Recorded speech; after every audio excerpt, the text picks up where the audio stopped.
ፍቅሪ ሕጊ እግዚኣብሔር ግን እንታይ ከም ዝመስል ልበ ኣምላኽ ዳዊት ገሊፅዎ እዩ ወጎይታይ ብፅሒተይ ንስኻ ኢኻ ክፍለይ ንስኻ ኢኻ ኣነ ከዓ ንቓልክ ክእዘዝ መፃባዕ ኣለኹ ከምቲ ዘተስፈኻኒ ቃልካ ከተምህረኒ ብሙሉእ ልበይ ልምነካ ኣለኹ ሂወተይ መርሚረ ንሕግኻ ክስዕብ መደብኩ ትእዛዝካ ንምሕላው ቀልጠፍኩ እምበር ኣይደንጎኹን ክፉኣት ሰባት መፃወድያ ገበርለይ ኣነ ግን ንሕግኻ ይርስዖን እየ ስለቲ ቁኑዕ ፍርድኻ ክመስግነካ ፍርቂ ለይቲ ትንስእ ኣለኹ በለ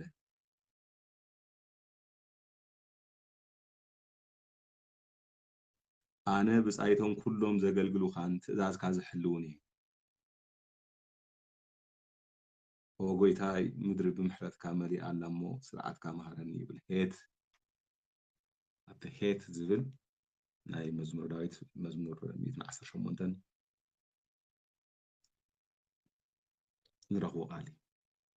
ኣሌፍ ቤት እናበልና ክንቅፅል ከለና ኣሌፋት ዘለዎ ናይ መዝሙር ዳዊት ማለት ሄት ተብትል ቃል ንረኽቦ ፍቅሪ ሕጊ እግዚኣብሔር እዩ ስለ ሕጉ ብዙሕ ንረክብ ኢና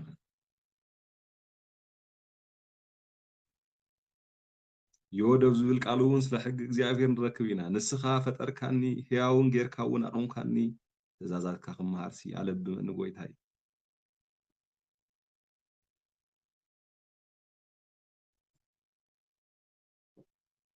ተመልከቱ ጎይታይ ፍርድኻ ቁኑዕ ከም ዝኾነ ፈልጥ እየ ዳዊት ቃል ኣምላኹ ደጋጊሙ ሕጊ ኣምላኹ ንሓሰበን ኣስተንተነ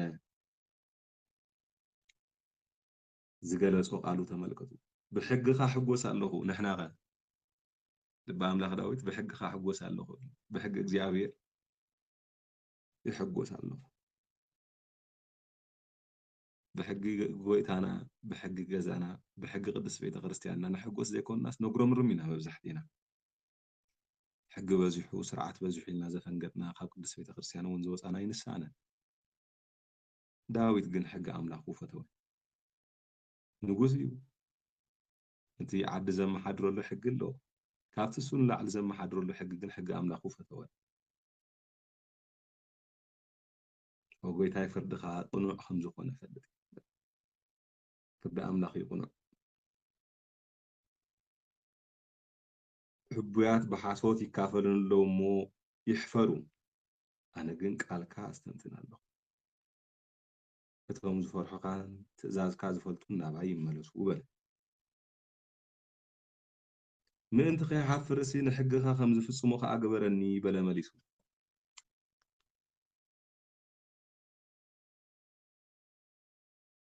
تي حق እግዚአብሔር ቃል እግዚአብሔር እንደዛ አክል ኣብ ህይወት ከም ዝነበሮ ልብ ኣምላኽ ተባሂሉ ከም ዝተጸውዐ ከዓ ንመልከት ነስተፍል መሊሱ መላሊሱ ደጋጊሙ ኣብዚ መዝሙር ክፍለ እዚ ንሕጊ ኣምላኹ ከመይ ዝተኣመነ ምዃኑ ከመይ ከም ዝፈተዎ ከመይ ከም ዘፍቀሮ ብዝተፈላለዩ ቃል ክገልጾ ንርኢ ትሕት ኢሉ ድማ ሜም ኣብዚ ብል ክፍሊ ንሪኦ ከለና ንሕግኻ ኣዝየ ዘፍቅሮ ሙሉእ መዓልቲ ከዓ ብዛዕባኡ ኣስተንትን ኣለኹ ትእዛዝካ ኩሉ ሳዕ ምሳይ እዩ ሓለፋ ጸላእተይ ድማ ለብመኒ ሕግኻ ስለ ዘስተንትንን ሓለፋ ኩሎም መምሃረነይ ለባም ኮንኩ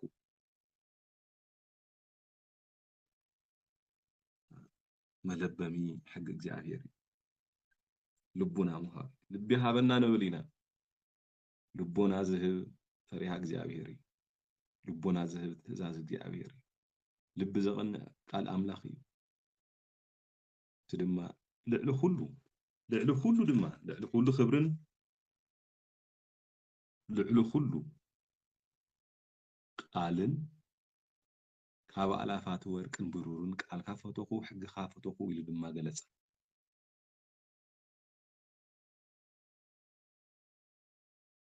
ንስጉምተይ መብራህቲ ንመንገዲ እውን ብርሃን እዩ ኢሉ እውን ገለጾ ኩሉ ነፍሰይ ዘብርህ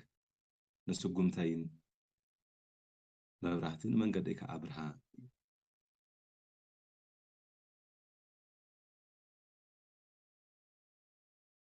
ብዝተፈላለዩ መልክዕ ገሊፅዋ ይገርመኩም እንዶ ሕጉ ዝነበረ ሰብ ሕጉ ዝፈፀመ ሰብ ሕጉ ዘይሓደገ ሰብ ማለት እዚ ሕጉ ኣምላኽ ዘይሓደገ ሰብ ማለት ከም ልቢ ኣምላኽ ዳዊት ዘበለ እዩ ሕግኻ ሓጎስ ልበይ እዩ ናይ ዘለኣለም ርስተይ እውን ንሱ እዩ ክብል ከዓ ገለፆ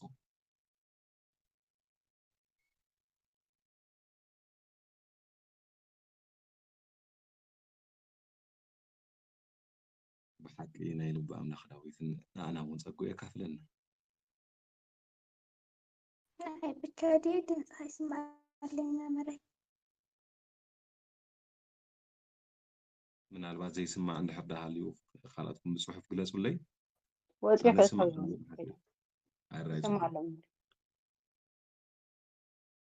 ኩላትና ልቦና ናብ እግዚኣብሔር ቃል ንግበር ኣምላክ ቅዱሳን ልኡል እግዚኣብሔር ምስ ኩላትና ይኹን ምስ ሕጉ ምስ ቃሉ ንኹን ቃሉ ናይ እግዚኣብሔር ኩል ግዜ ቅኑዕ እዩ ኣእምሮ ዝህብ ሂወት ዝህብ መንገዲ ዘሰርዓልና ቃል ገና ክጅምር ከሎ ልቢ ኣምላኽ ዳዊት መዝሙረ ዳዊት ክንጅምር ከለና እኮ መዝሙረ ዳዊት ሃሌሉያ ዛሬ ዘፀድቀ መብዛሕትኣ ኢልና ክንጅምሮ ከለና ንረኽቦ ቃል እኮ ስለ ሕጉ እዩ ስለ ሕጊ እግዚኣብሔር ስለ ቃል እግዚኣብሔር ሕጉ ኣምላኹ ዘይሓደገ ሰብ ዝረኽቦ ረብሓ እንታይ ምዃኑ እውን ኣብኡ ይገልፅ እዩ ሕጊ ኣምላኹ ሕጊ ጎይትኡ ሕጊ ፈጣሪኡ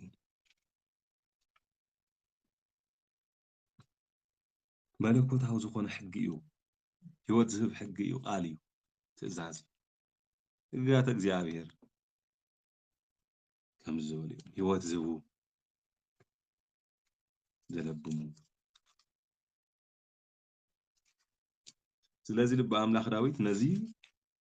ኣብ መጀመርያ ምዕራፍ ክንርኢ ከለና ወዘህጎ ያነብብ መዓልተ ወሌሊተ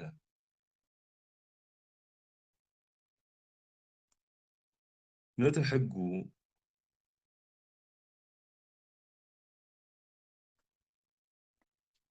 ዘዳእሙ ህገ እግዚኣብሔር ስምረቱ ኢሉ ክቅፅል ከሎ ማለት እዩ ዘዳእሙ ህገ እግዚኣብሔር ስምረቱ ፍትወቱ ድልየቱ ዘሐጉሶ ነገር ሕገ እግዚኣብሔር ዝኾነ ወዘህጎ ያነብብ መዓልተ ወሌሊተ ሕጉ ከዓ ለይቱን መዓልትን ዘስተንትን ዝሓስብ ሰብ ብፁዕ እዩ ስለ ብፅና ክዛረብ ከሎ እዚ እንድሕር ደኣ ዝገብር ኮይኑ በረኸት እንታይ ይረክብ እዚ ዝረክብ እንድሕር ደኣ ኮይኑ ሕጉ እንድሕር ደኣ ዝሕሉ ኮይኑ ብመዓልትን ብለይትን ቃል ኣምላኹ ዝሕሉ እንድሕር ደኣ ኮይኑ ከምቲ ካብ ትንቢተ ኢሳያስ ኢና ተመሊስና ናብ ኣምላኽ ዳዊት መፂና ዘለና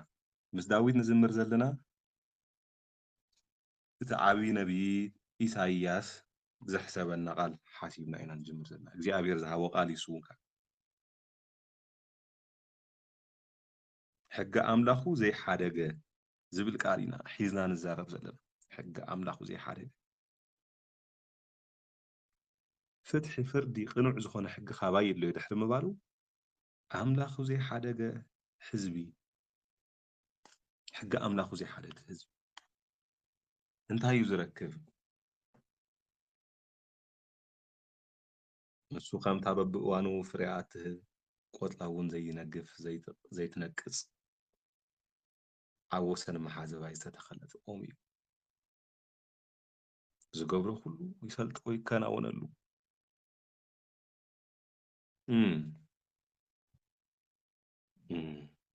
ኣብዚ ዓብይ ነገር ኣሎ ንሕና ዝገበርናዮ ኩሉ ካብ ዘይከናወነልና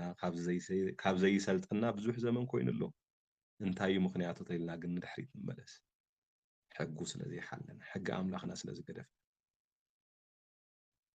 ሕጊ ጎይታና ስለዝዘንጋዕና እቲ ሕጉ ኣምላኹ ዘይገደፈ ግን እንታይ ይኸውን ኣብ ወሰን መሓዘማይ ከም ዝተተኸለት ኦም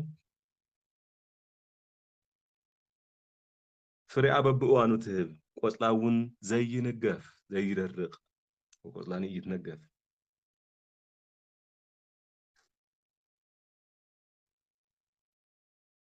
በብግዚኡ توفر على بديها وقطلاني يتنقف عب وسن ماي عب حز ماي وسن إذا تخلت قرب كل جيزة ببجيزو فرع خمتهم قطلاون كم زي يرقف لم خوينا خمت فون كم وخاء حقو أملاخو زحلو حقو أملاخو زي جرفة كل زجاج رئيسات طيب كناونا تحوتي لو جنن تايو لنا بتوم كفاءة سبات كم يكونوا أقوات أنا سكمز يلو خاي قص توم حق أملاخ زي حلو انتزاز أملاخ زي حلو نتوما بلعدي نفسهم قبل الأملاخ نزعمت وبحات تسرحوا كم تنفاس زبتنو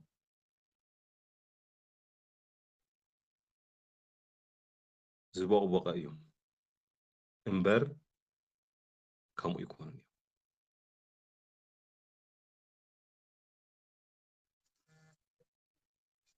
إذا خنرق خلنا حق أملاخ زي قرف سب زرخو بركة حق أملاخ زي قرف سب زرخو فتنان كنرق خلنا تملكت حق أملاخ إلا نملخو نجزعلو نمبرك خلو نسجدلو نجزعلو نعمالخت أملاخ نيلعلن لعل نجستات نجوس ولد أب ولد مريم إيسوس كريستوس مس أبن مس منفس قدوسن بحدنات نسجدلو نجزعلو إلنا زعمنا استقبلنا هايمانتنا أمنتنا إزايو إذن دحدا أخوينو حق أملاخنا أخاف حلو يقبل أنت فاتيكمني أنت فكركمني تزازاتي حلو إنا تبعي تزاز أملاخو محلاو زي قدفة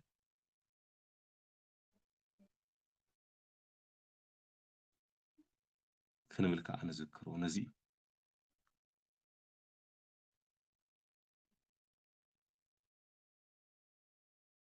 እቶም ህዝቢ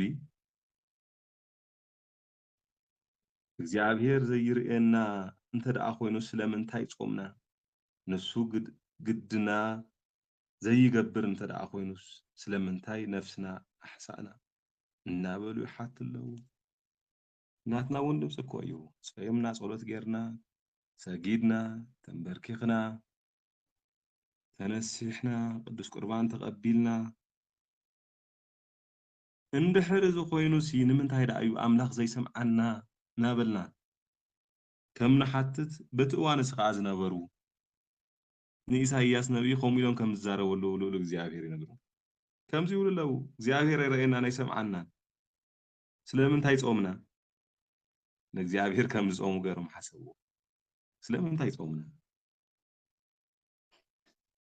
ድሕር ዘይሰምዓና ኮይኑሲ ምንታይ ጾምና እግዚአብሔር ግን እንታይ በለ እግዚአብሔር ግን ከምዚ ይብል ኣሎ እንሆ ብመዓልቲ ጾምኩምሲ ተግባርኩም ኢኹም እትገብሩ እወ ብመዓልቲ ጾምኩም ተግባርኩም ኢኹም ትፍጽሙ ተግባርኩም ኢኹም እትገብሩ ንግብዛኣትኩም ድማ ትገፍዕዎም ኣለኹም እንቶም ዘገልግልኩም ክትጾሙ ከለኹም ትበኣሱን ትከራኸሩም ብሕሱም ሓጢኣት ትቁጥዑን ኣለኹም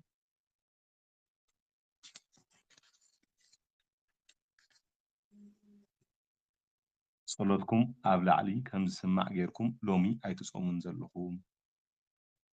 ኣብ ላዕሊ ኣርያም ጸሎትና ከም ዘይስማዕ ንገብሮ ዘለና ንሕና ብግብርና ብሓጢኣትና ምዃኑ ንመልከት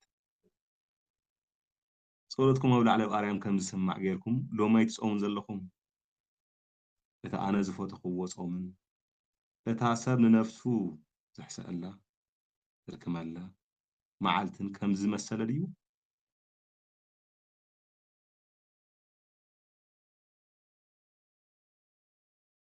ነዚ ዲኹም ጾም እግዚኣብሔር ዝቕበሎ መዓልቲ ትብልዎ ዘለኹም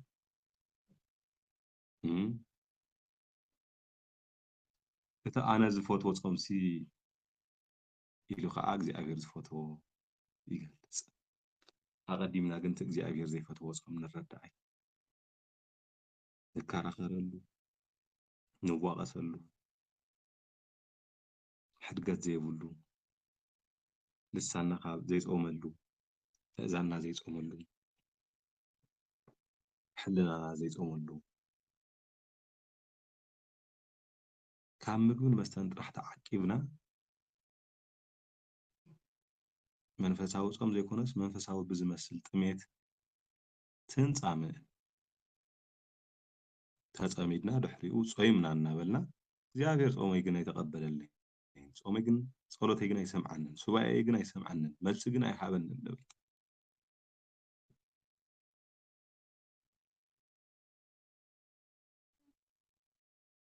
ከም ዝስማዕ ጌርኩም ኣይትጾሙን ዘለኹም እኮ ብለና ኣሎ ልዕል ኢልና ነንብባ ፍቕዲ 4 ከም ዝስማዕ ጌርና እግዚአብሔር ዝሰምዖ እግዚአብሔር ዝቕበሎ እግዚአብሔር ዝፈትዎ እግዚአብሔር ዝሓርዮ ንእግዚአብሔር ባህ ዘብሎ ጾም ኣሎ ከምኡ ከዓ ንእግዚአብሔር ባህ ዘየብሎ እግዚአብሔር ዘይፈትዎ እግዚአብሔር ዘይሓርዮ እግዚአብሔር ዘይቅበሎ ጾም ዝመስል ጾም ከዓ ኣሎ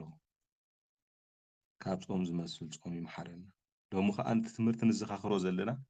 ቃል ኣምላኽ እዩ እሞ ናብ ኩላትና ዝደወል ዝድወል ዘሎ እግዚአብሔር ዝፈትዎ ጾም ጾምና እግዚአብሔር ሰምዖ ጾም ጾምና ጸሎትና ከዓ እግዚአብሔር ዝፈትዎ ኮይኑ መስዋዕት ኮይኑ ቀርብ ምእንታን ሓመድ እንተነስነስኩም እንተጸመኹም እንተጸማእኹም ሓመኹሽ ብልዕል ነፍስኩም እንተነስነስኩም መንጸፍኩም ደይን ተገበርኩም ነዚ ድዩ እግዚኣብሔር ዝቕበሎ ጾም እትብልዎ ዘለኹም ንሓውኹም እናበደልኩም እናገፋዕኹም እናተኸራኸርኩም እናተብኣስኩም ፍቕሪ ዘይብሉ ጾም ማለት እዩ እግዚኣብሔር ፍቕሪ ዘይብሉ ጾም ኣይቕበሎም ትበኣሱን ትከራኸሩን ብሕሱን ጉስጢትን ትዋቕዑምን ኣለኹም እኮ ብለና ኣሎ ቃል ኣምላኽ ንርድኦ እንድሕር ደኣ ሃሊና ኮይንና ንኣና ብዝርድኦ ግልጽ ነገር እዩ ተነጊርና ትግርኛ መጽሓፍ ቅዱስ ዝሓዝኩም እንድሕር ደኣ ሃሊኹም ትኻብ ኣነ ዘንብቦ መጽሓፍ ቅዱስ ብዝተፈለየ እንድሕር ኮይኑ ረኣይዎ ኣብ ስልክኹም ምናልባት ዝሓዝኩም እንድሕር ደኣ ሃሊኹም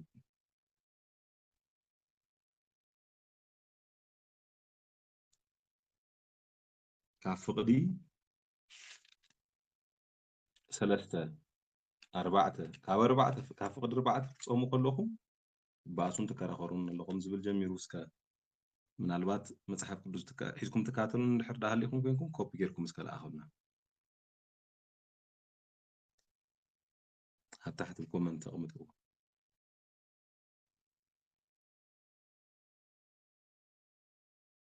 እግዚአብሔር ኣምላኽ ምስ ኩላትና ይኹን ባእሲ ዘለዎ ጽልኢ ዘለዎ ክርክር ዘለዎ ስኒት ዘይብሉ